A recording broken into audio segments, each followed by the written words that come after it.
Citizenship Amendment Act na Indian Constitution gi Article 14 da akaiba pirakadaba leirabadi open debate tausi haina Chief Minister na fongdokiba adugi matangda Congress MLA ki H Joy Kishana laibak miyam na khangba platform amanda debate tausi haina paukhum pikre Lal haurak libagi maram thidoktana lan loisinba yaroi waroi shin purapang amloidaba mongda peace talk tauribani haiduna khudong chaba kharagi damak lal haulup kharana mainstream da thoraktuna wari sariba simak Mawung Marin Tadaba Thawungi Haina UCM gi President Sunil Karamna haikre. All Manipur Women's Social Reformation and Development Samaj Nupi Samaj na sinduna ngasi Maira Paibi iho hogdoki ba chahi 38 mapung parak pagai roinana Maira Paibi hogdoki ba numit 2038 gi palan thauram Khabam Maning Lekai Community Hall pangthokre.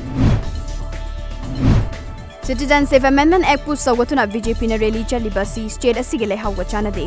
Manipur miyamna chumni chumde haibadu lepiu haina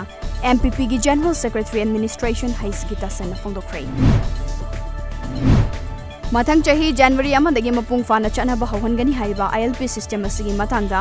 ngasi state cabinet mifam pangthokuna kupna khanakre haina laingak asigi wangang loisu oiriba Works Minister TH Biswajit na haikre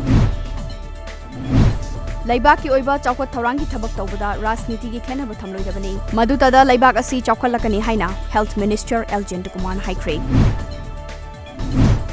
Hakchang fana nada yektana laina bahonabada cycle thob haibasi yamna maru oi haina Captain PD gi Minister Karam Shyam haikre State asi PMGSY yani suba phase qualified oide ani suba phase ki oina thabak 53 paikhalagani haina Works Minister TH Biswajit na haikre Congress Party gi unit ama oiriba Sevadal gi Mauda Taruk Suba Mapok Numit Thauram ngasi BT Road to Laiba Congress Bhavan na pangthokre